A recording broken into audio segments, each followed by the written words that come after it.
إن الحمد لله نحمده ونستعينه ونستغفره ونعوذ بالله من شرور أنفسنا ومن سيئات أعمالنا من يهده الله فلا مضل له ومن يضلل فلا هادي له أشهد أن لا إله إلا الله وحده لا شريك له وأشهد أن محمدا عبده ورسوله يا أيها الذين آمنوا اتقوا الله حق تقاته ولا تموتن إلا وأنتم مسلمون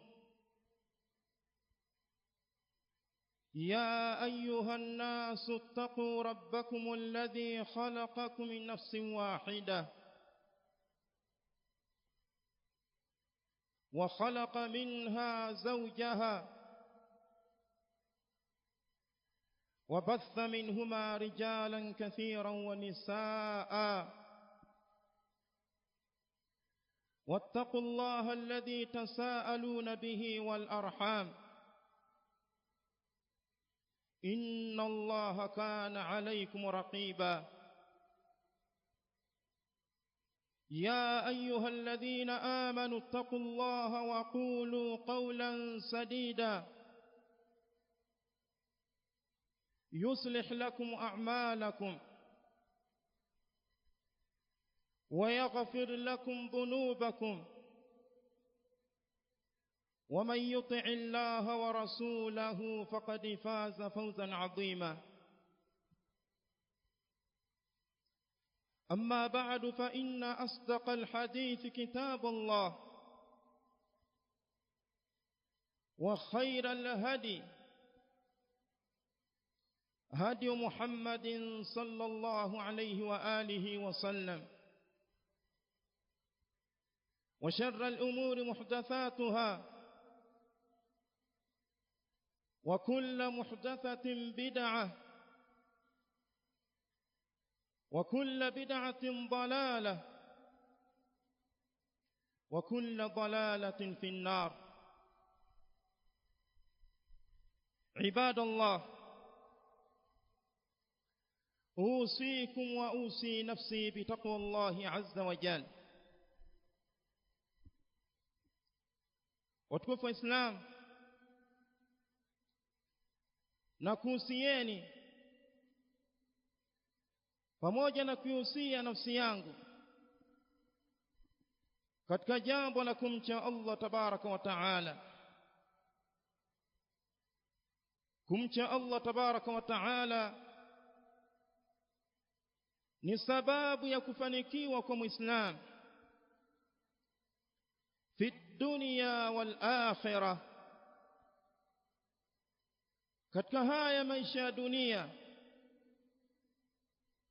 na kesho akhera, pindi tukirudi na kurejea kwa Allah tabaraka wa taala. Ibadallah, anasema Allah tabaraka wa taala katika kitabu chake,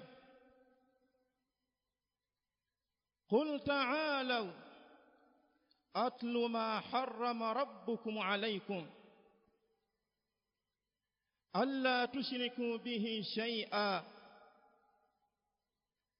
wa bil walidayni ihsana wa la taqtulu awladakum min imlaq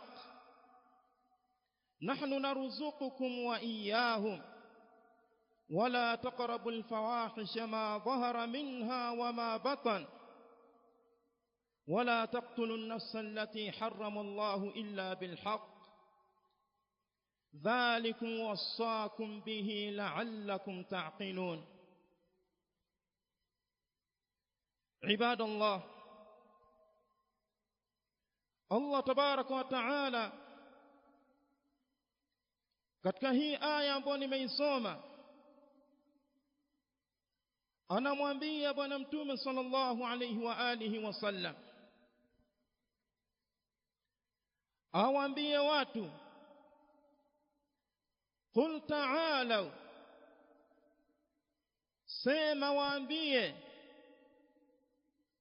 njooni, atlu ma harrama rabbukum alaykum, njooni niwasomeeni yale ambayo Allah tabaraka wa taala ameharamisha juu yenu.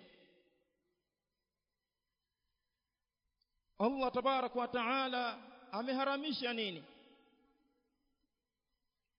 Ameharamisha kumshirikisha yeye Allah tabaraka wa taala. Kumshirikisha Allah tabaraka wa taala ni jambo ambalo ni haram na ni katika madhambi makubwa, na ni katika madhambi ambayo yanaporomosha matendo ya mtu ambayo ameyafanya.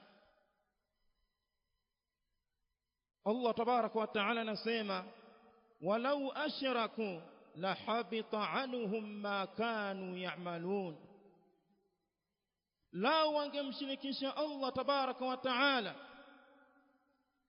Allah tabaraka wa taala ange yaporomosha, Allah tabaraka wa taala angeyaporomosha, yangeporomoka yale matendo yao ambayo wameyafanya. Angalia hatari ya shirki ya Abdullah, ewe mja wa Allah tabaraka wa taala. Shirki hatari yake ni kubwa, madhara yake ni makubwa. Katika madhara yake ni sababu ya kuporomosha matendo yote ambayo wameyafanya yanakuwa ni mavumbi matupu. Ibadallah, na sasa hivi kuna watu wengi ambao wanaingia katika kumshirikisha Allah tabaraka wa taala, imma kwa sababu ya kutafuta mali. Utawakuta wanaingia katika kumshirikisha Allah tabaraka wa taala kwa ajili hiyo, anafanya mambo ya shiriki kwa sababu ya kutafuta mali. Na kuna watu ambao wanaingia katika kumshirikisha Allah tabaraka wa taala kwa sababu ya maradhi yaliyowapata wao. Wanaingia katika shiriki, wanamshirikisha Allah tabaraka wa taala, inakuwa ni sababu ya kuporomoka yale matendo yao. Watukufu Islam, katika mambo ambayo anatakiwa tahadhari nayo Muislam ni jambo la kumshirikisha Allah tabaraka wa taala. Hili ni jambo ambalo Muislamu anatakiwa tahadhari nalo, awe mbali nalo. Hata kama atakuwa naishi katika hali ngumu ya maisha, hata kama atakuwa naishi katika ufakiri mbaya, usije ukaingia katika kumshirikisha Allah tabaraka wa taala. Sasa hivi ukienda katika maduka ya watu mbalimbali, katika majumba yao, paka wengine katika mashamba yao, katika mazizi yao, utakuta kuna mahirizi, na huku kote kunaingia katika kumshirikisha Allah tabaraka wa taala. Bwana Mtume sallallahu alayhi wasallam akaambiwa na Allah tabaraka wa taala, qul ta'alu atlu ma harrama rabbukum alaykum alla tushriku bihi shay'a,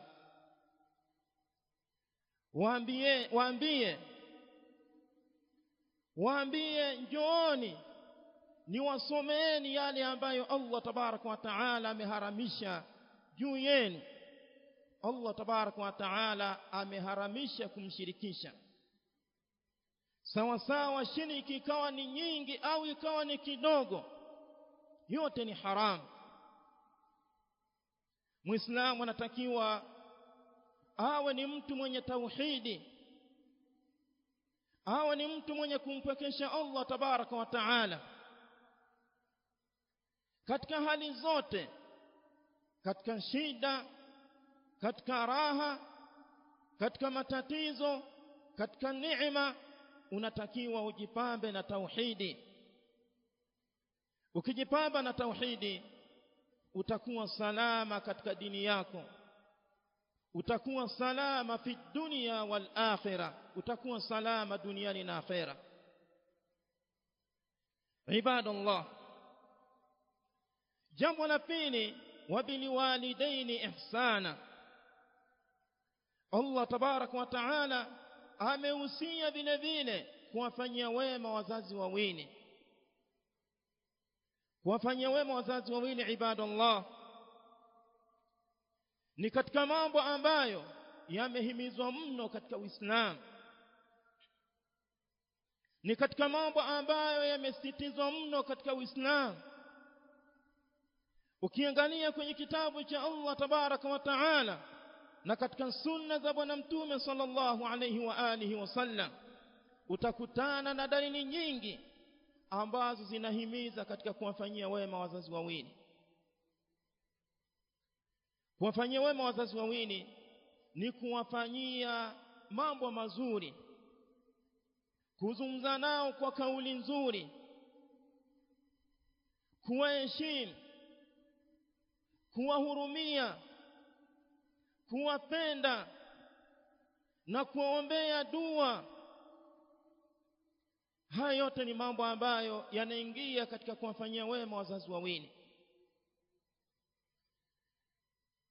hasa wanapofikia katika hali ya uzee, hawajiwezi, hawana nguvu. Hapo unatakiwa uwe karibu nao zaidi na wema wako uzidi kwao. Haya ni katika mambo ambayo amekuamrisha Allah tabaraka wa taala. Allah tabaraka wa taala anasema vile vile, wawasaina al-insana biwalidayhi, tumemuhusia binadamu awafanyie wema wazazi wake wawili. Hamalatuhu ummuhu wahanan ala wahan. Allah tabaraka wa taala anasema huyu binadamu huyu amebebwa na mama yake tumboni kwenye uzito juu ya uzito. Mama amehangaika wakati wewe uko katika tumbo lake, amehangaika, amepata tabu, ameumia, ameteseka. Baada ya kukua, jitahidi katika kumfanyia wema na jitahidi katika kumfanyia ihsan. Haya ndo maamrisho ya Uislamu, na haya ndo maagizo ya Qur'an, na haya ndo maagizo ya bwana mtume sallallahu alayhi wa alihi wasallam.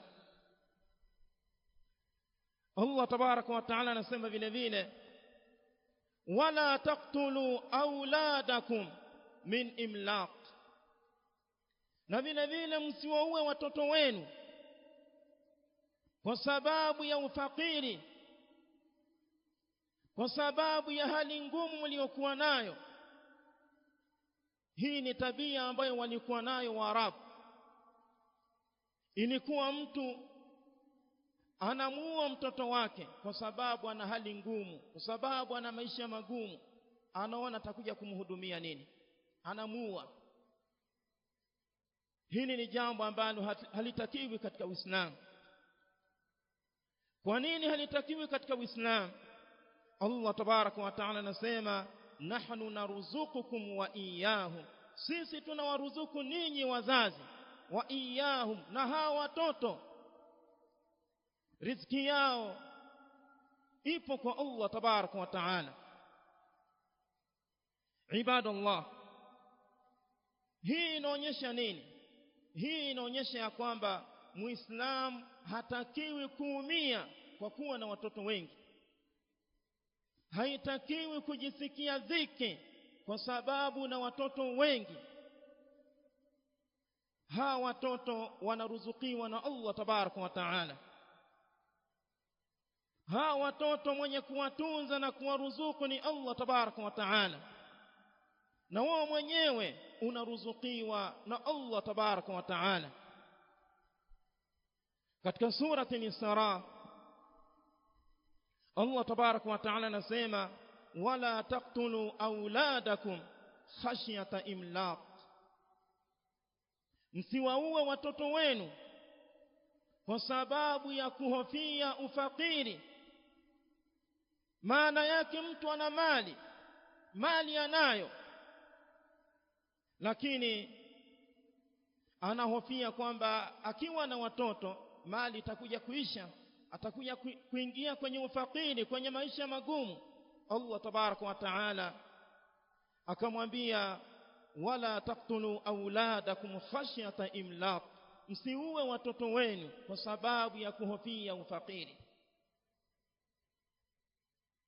Hii ndio ilikuwa hali ya Waarabu fil jahiliya. Sasa hivi katika zama zetu imekuja namna nyingine, limekuja jambo linaitwa tanzimun nasli. Tanzimun nasli ni uzazi wa mpango. Kuna watu wamejiwekea awe na watoto wawili au watatu, akijitahidi labda ni wanne, hataki zaidi ya hapo, hataki zaidi ya hapo, ima kwa sababu ni fakiri au kwa sababu anaogopea ufakiri mali anayo. Hili ni jambo ambalo halitakiwi katika Uislamu ibadallah,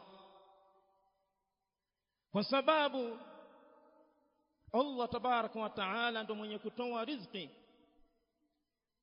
Zaa watoto wengi, kuwa na watoto wengi, watoto ambao watakuja kumwabudu Mola wao, watakuja kuihudumia dini yao ya Kiislamu, watakuja kuitetea dini yao. Riziki anatoa Allah tabaraka wa taala, mwenye kuruzuku ni Allah tabaraka wa taala. Kuna bwana mmoja waliafikiana na mke wake wazae watoto wawili, wakazaa watoto wawili, wakafunga kizazi. Watoto wakakuwa, wakaanza shule, wakaanza kusoma. Siku moja wakati wanarudi nyumbani, wakapitiwa na gari, wote wakafa mara moja. Wazazi wawili hawa wakabakia hawana mtoto hata mmoja, na uwezekano wa kuzaa mara nyingine hakuna, kwa sababu wameshafunga kabisa kizazi chao. Angalia, haya ndo madhara ambayo yanatokea. Zaa watoto wengi, mwenye kuruzuku ni Allah tabaraka wa taala. Najitahidi katika kuwahudumia, kuwalisha, kuwavisha, kuwatunza kadiri utakavyojaliwa na Allah tabaraka wa taala, na wale katika dini, wale katika misingi ya kumwabudu Allah tabaraka wa taala, ya kumwogopa Allah tabaraka wa taala. Watakuwa na itafika muda watajimudu wao, watajitegemea wao, na wataweza vile vile kuwahudumia na wazazi wao. Ibadallah, hili jambo linasisitizwa katika zama tulizokuwa nazo, na kuna wanawake ambao wameingia katika jambo kama hili. Kuna wanawake ambao hawafurahii sasa hivi kuwa na watoto wengi, hawafurahii kwa sababu ya fikira kama hizi ambazo zinapandikizwa kwa Waislamu. Kuwa na watoto wengi ni jambo zuri katika Uislamu. Khadija, mke wa kwanza wa Bwana Mtume sallallahu alayhi wasallam, alikuwa na watoto wengi, alikuwa na watoto 6. wote amewazaa na bwana mtume sallallahu alayhi wa alihi wasallam. Hakujisikia uzito, hakujisikia tabu. Amezaa watoto 6 na bwana mtume sallallahu alayhi wa alihi wasallam. Paka mtume sallallahu alayhi wasallam alikuwa anamfurahia kwa hili. Imekuja katika hadithi ya Aisha radhiallahu ta'ala anha. Aisha anasema hakuna mwanamke ambaye nilimuonea wivu katika wake wa mtume sallallahu alayhi wasallam kama nilivyoona wivu kwa Khadija. Anasema na Khadija sikumkuta kwa sababu alifariki kabla ya hapo. Mtume sallallahu alayhi wasallam alikuwa anamtaja mno, mara kwa mara anamtaja, anamzungumza kwa kheri. Alikuwa anachinja mbuzi bwana mtume sallallahu alayhi wasallam, anakatakata vipande vya nyama, anawaambia watu pelekeni kwa rafiki zake na Khadija radhiallahu ta'ala anha. Aisha radhiallahu ta'ala anha akaingiwa na wivu namna ambavyo bwana mtume sallallahu alayhi wasallam anamtaja Khadija kwa wingi mara kwa mara. Akamwambia mtume kana kwamba hapakuwepo duniani na mwanamke isipokuwa Khadija. Mtume sallallahu alayhi wasallam akamwambia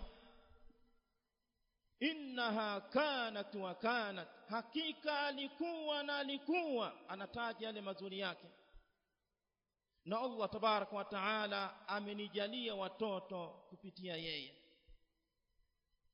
Angalia namna ambavyo mtume sallallahu alayhi wasallam alifurahia kupata watoto kwa Khadija radhiallahu ta'ala anha.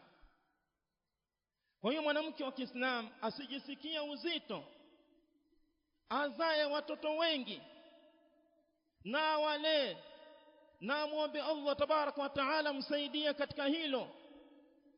Allah tabaraka wa taala akimsaidia hatopata tabu, hatosumbuka, hatoumia. Juzi hapa kuna bwana mmoja ameniambia mke wake amejifungua mtoto wa 14. Mtoto wa 14. Mke wake amejifungua mtoto wa 14. Na mtume sallallahu alayhi wasallam amesema tazawwajul walud alwadud, oweni wanawake ambao wana mapenzi na wanawake ambao wanazaa, fa inni mukathirun bikumul umam, hakika mimi nitajifaharisha kwa kuwa na umma wa watu wengi siku ya kiyama kwa manabii wengine.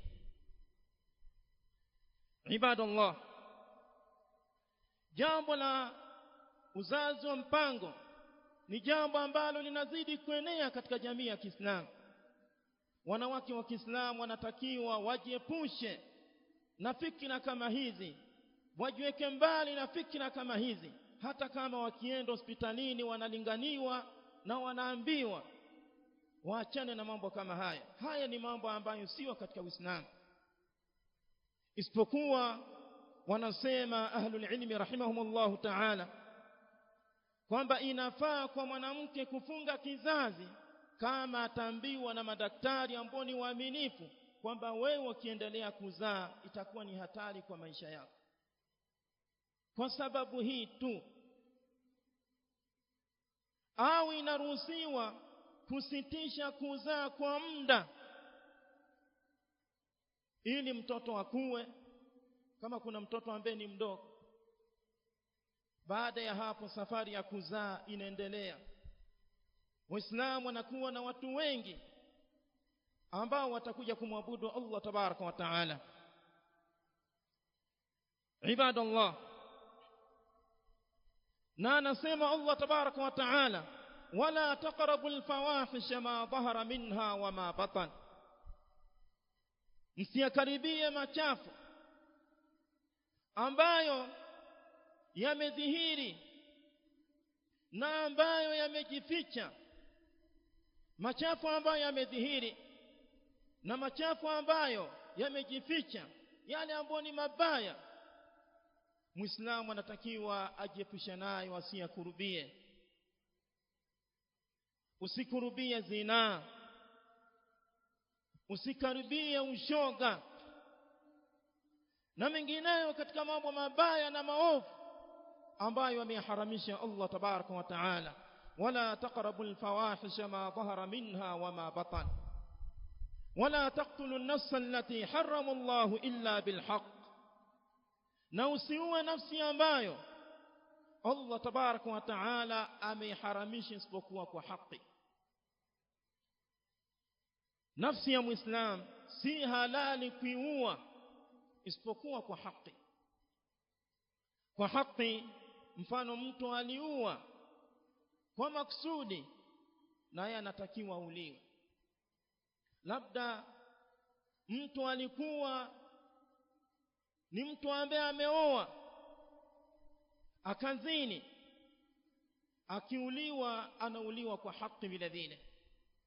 Na yule ambaye ameacha dini ya Allah tabaraka wa taala, amefarikiana na jamaa, huyu vile vile anauliwa kwa haki.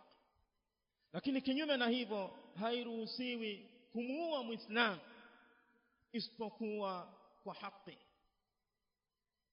Ibadallah, katika mambo ambayo yapo katika zama zetu, ambayo baadhi ya watu wanadhania kwamba ni katika dini na wakati sio katika dini, ni kutokea baadhi ya Waislamu au baadhi ya watu wanaojinasibisha na Uislamu. Mtu anavaa mabomu, anaenda kujilipua, mfano kwenye uwanja wa ndege au kwenye treni au sokoni au hospitali. Hayo ni mambo ambayo hayapo katika Uislamu na hayapo katika mafundisho ya Bwana Mtume sallallahu alaihi wa alihi wasallam.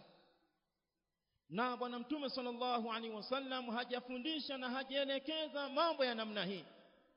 Kwa Muislamu anatakiwa tahadhari nayo, ajiepushe nayo, sio katika dini ya Allah tabaraka wa taala. Ibadallah, anasema Allah tabaraka wa taala vile vile, wala taqrabu mala al-yatim illa billati hiya ahsan, msikurubie mali ya yatima isipokuwa kwa namna ambayo ni nzuri. Yatima ni nani? Yatima ni yule ambaye amefiwa na baba yake kabla ya kufikia balagha, huyu ndo yatima. Yatima akiwa na mali, wewe ndo unaisimamia hii mali ya yatima. Allah tabaraka wa taala anakuambia, wala taqrabu mala al-yatim illa billati hiya ahsan, msikaribie mali ya yatima isipokuwa kwa namna ambayo ni nzuri. Kwa namna ambayo ni nzuri kivipi? Kwa namna ambayo ni nzuri, maana yake kuiendeleza hii mali, kuizalisha hii mali, kuikuza hii mali, kuilinda na kuitunza hii mali. Wala taqrabu mala al-yatim, msikaribia mali ya yatima illa billati hiya ahsan, isipokuwa kwa namna ambayo ni nzuri. Ukikaribia mali ya yatima, ikaribia kwa namna ambayo ni nzuri. Maana yake ile mali unaiendeleza, unaizalisha, unaikuza na unailinda na unaihifadhi. Paka mwenyewe akikua huyu yatima au hawa mayatima wakikua, wanakuja kukabidhiwa mali yao. Kwanza kabla ya hapo, wanatakiwa wapewe hii mali, au huyu yatima apewe sehemu katika hii mali, aambiwe hebu fanya biashara, hebu iendeshe hii mali. Wewe ambaye ni msimamizi au nyinyi ambao ni wasimamizi, mkijiridhisha kwamba huyu yatima anaweza kasimamia mali yake, anaweza kaendesha mali yake, baada ya hapo mkabidhini mali yake. Allah tabaraka wa taala anasema yule ambaye ni tajiri ajiepushe asile mali ya yatima, na yule ambaye ni fakiri ale kwa haja. Ukiwa unasimamia mali ya yatima na wewe ni fakiri, unaitumia kwa haja. Usiharibu mali, usivuruge mali. Wakikuwa hao watoto na wakabidhi mali ambayo wameachiwa na baba yao. Ibadallah, anasema Allah tabaraka wa taala vile vile kwamba timizeni ujazo na vipimo, wa auful kaila wal mizana bil qist, kamilisheni ujazo na vipimo kwa uadilifu mnapokuwa mnafanya biashara. Mnapokuwa mnafanya biashara mko masokoni, hakikisheni kwamba ule ujazo ambao mnapima na ile mizani ambayo mnapima ni mizani ambayo imekamilika na imetimia. Allah tabaraka wa taala anasema la nukallifu nafsan illa wus'aha, hatuilazimishe nafsi ya binadamu isipokuwa ule uwezo wake. Wanasema ahlul ilmi rahimahumullah ta'ala, Allah tabaraka wa taala anaashiria katika hii aya kwamba ukijitahidi kwenye kutimiza ujazo na vipimo na mizani, ukijitahidi ukatoa juhudi zako zote, lakini pamoja na hivyo kukaa kuna mapungufu ya hapa na pale, haya mapungufu unasamehewa na Allah tabaraka wa taala.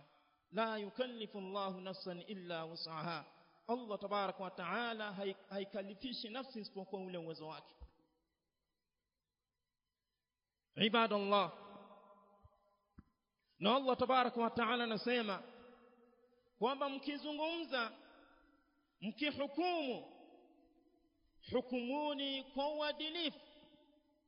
Hata kama yule ambaye unamhukumu ni mtu wa karibu, ni mtu wako wa karibu, au ni rafiki yako, unapotoa hukumu, toa hukumu ya uadilifu. Toa hukumu ya uadilifu. Haya ndo mafundisho ya Uislamu. Wa bi'ahdi Allahi awfu, natekelezeni wasia wa Allah tabaraka wa taala. Dhalikum wasaakum bihi la'allakum tadhakkarun, hayo amewahusieni Allah tabaraka wa taala ili muweze kukumbuka. Anasema Allah tabaraka wa taala wa anna hadha sirati mustaqima, na hii ndo njia yangu iliyonyoka.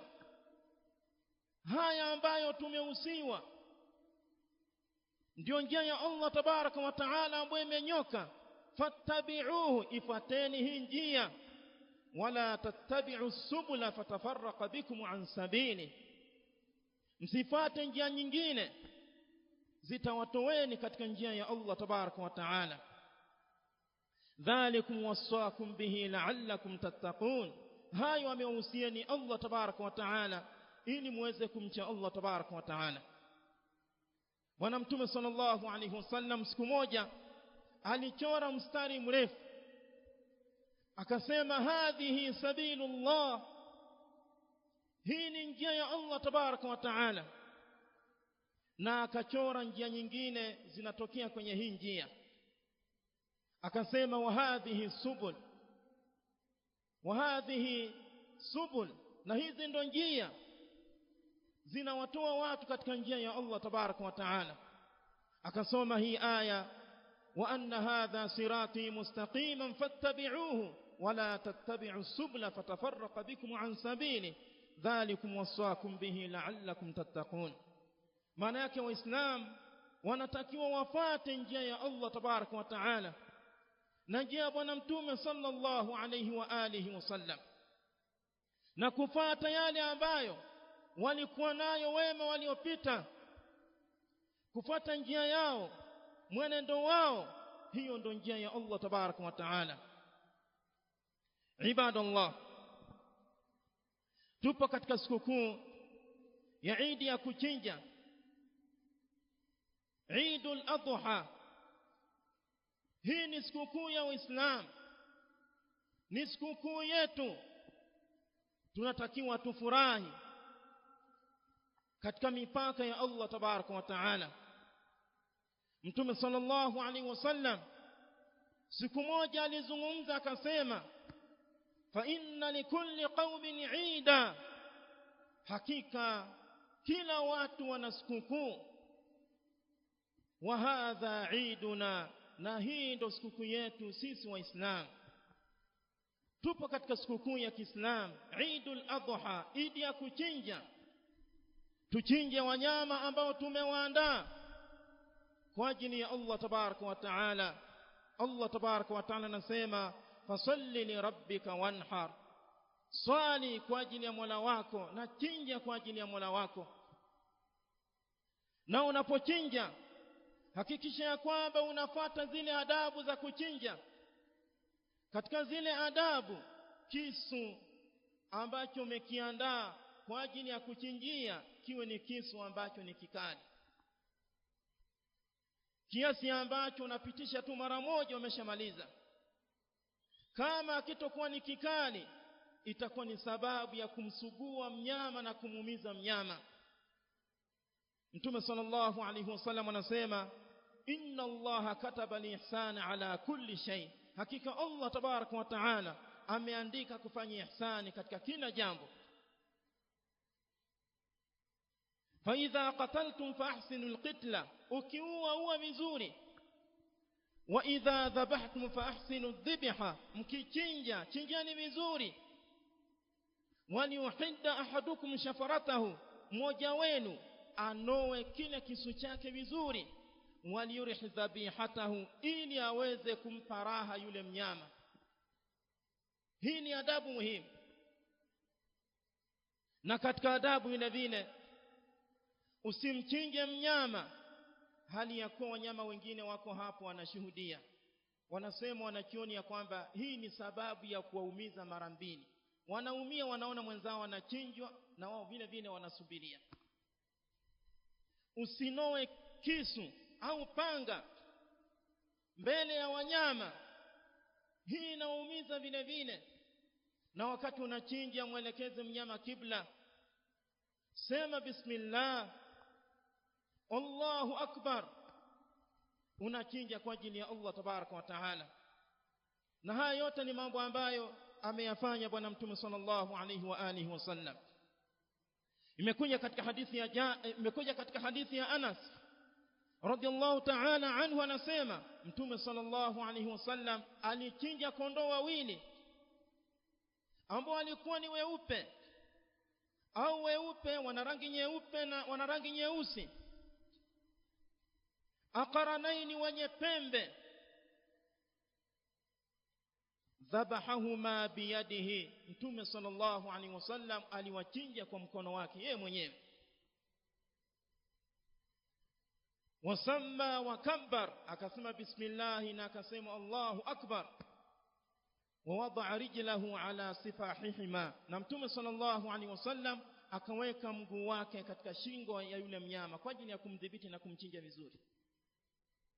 Na ukichinja ile nyama unaigawa, kuna nyingine unakula, kuna nyingine unaweka akiba, na kuna nyingine unatoa zawadi kwa rafiki zako, kwa jamaa zako, kwa majirani, kwa watu wa karibu, na vile vile unatoa sadaka kwa mafakiri na maskini. Allah tabaraka wa taala anasema, fakulu minha wa at'imul ba'is al-faqir, kuleni na mlisheni fakiri, yule mwenye hali ambayo ni ngumu, mpeni vile vile nyama. Ibadallah, tunatakiwa tujitahidi katika kumcha Allah tabaraka wa taala kwa kufuata maamrisho yake na kujiepusha na yale ambayo amekataza Allah tabaraka wa taala. Wazazi wanatakiwa jitahidi kuwalea watoto wao katika misingi ya dini, katika maadili ya Kiislamu, wawasomeshe dini yao, wawasomeshe Qur'ani, wawafundishe sira ya bwana Mtume sallallahu alaihi wasallam. Hakika wazazi wataenda kuulizwa kwa Allah tabaraka wa taala kuhusiana na watoto wao. Bwana Mtume sallallahu alaihi wasallam anasema, والمرأة راعية في بيت زوجها وهي مسؤولة عن رعيتها mwanamke ni mchunga katika nyumba ya mume wake na atakuja kuulizwa kuhusiana na uchunga wake warajulu ra'in fi ahli baitihi na mwanaume ni mchunga kwa wale watu wa nyumbani kwake wa huwa mas'ulun 'an ra'iyatihi na atakuja kuulizwa kuhusiana na uchunga wake na Allah tabaraka wa taala. Ibadallah, tunamalizia khutba yetu ya Eid kwa kuwahusia akina mama, kwa kuwahusia wanawake tunawahusieni mche Allah tabaraka wa taala. Toeni sadaka kwa wingi, muombeeni Allah tabaraka wa taala msamaha, jipambeni na tabia nzuri na maadili mazuri na jifunzeni dini yenu, muabuduni Allah tabaraka wa taala. Mkifanya hivi mnafanikiwa fi dunya wal akhirah. Ibadallah, katika mambo ambayo yapo sasa hivi, wanawake wengi wamekuwa hawatosheki na yale ambao wanahudumiwa na waume zao. Ndio maana utawakuta wengi katika wao wamejiingiza katika mikopo ya riba, mikopo ambayo imekuwa ni sababu ya kuwasumbua na kuwashughulisha. Na kuna wengine ambao wamekopa bila waume zao kujua, hawajui waume zao. Baada ya muda unashangaa watu wanaingia nyumbani kwamba tunamdai milioni 2, alichukua mkopo, hajaleta, tunataka tuchukue kadha wa kadha wa kadha, unabaki unashangaa. Haya yote yanasababishwa na wanawake kutaka mambo ambayo bado hawana uwezo nayo, wanakimbilia mambo ambayo bado hawana uwezo nayo. Utakuta mwanamke anataka mavazi ya kifahari, hana uwezo, anataka TV, anataka mambo mengi pale nyumbani kwake, na mume wake bado hana uwezo. Anaingia katika mambo kama haya ambayo yanakuja kumharibia maisha yake na ndoa yake. Ni wanawake wangapi ambao wamekimbia miji yao kwa sababu ya madeni ya riba? Ni watu wangapi ambao wamekimbia, ndoa zao zimeharibika, zimekuwa na mivutano na migogoro kwa sababu ya mambo kama haya? Na wanaume wanatakiwa wajitahidi katika kuwahudumia wanawake na kuwatunza. Mwanamke akitunzwa, akihudumiwa, ni sababu ya kutulia nyumbani. Kama hautomhudumia, kama hautomtunza, inaweza ikaja akawa ni sababu ya kuingia katika mambo kama haya, kama hatorehemewa na Allah tabaraka wa taala. Allah tabaraka wa taala ameamrisha wanaume wahudumie wake zao, wawatunze wake zao. Allah tabaraka wa taala anasema liyunfiqu dhu sa'atin min sa'atihi, atoe mwenye uwezo kwa uwezo wake. Waman qadira alayhi rizquhu, na yule ambaye riziki yake ni kidogo, falyunfiq mimma ataahu Allah, atoe kile ambacho amepewa na Allah tabaraka wa taala. La yukallifu Allahu nafsan illa ma ataaha, Allah tabaraka wa taala hailazimishi nafsi isipokuwa kile ambacho ameipa. Na Allah tabaraka wa taala atajalia baada ya ugumu wepesi. Kama kuna ugumu katika maisha yenu, kama kuna ufakiri katika maisha yenu, pambaneni kwa njia za halali za kisheria. Allah tabaraka wa taala atakuja kuwafungulia baada ya hapo. Allahumma izza al-islam wal muslimin wa adhill ash-shirka wal mushrikeen wa khudhul at-tughata wal mulhidin wa sa'ir a'da'i ad-din. ربنا آتنا في الدنيا حسنة وفي الآخرة حسنة وقنا عذاب النار. وصلى الله وسلم وبارك على نبينا محمد وعلى آله وأصحابه أجمعين. وجزاكم الله خيرا وتقبل الله منا ومنكم صالح الأعمال.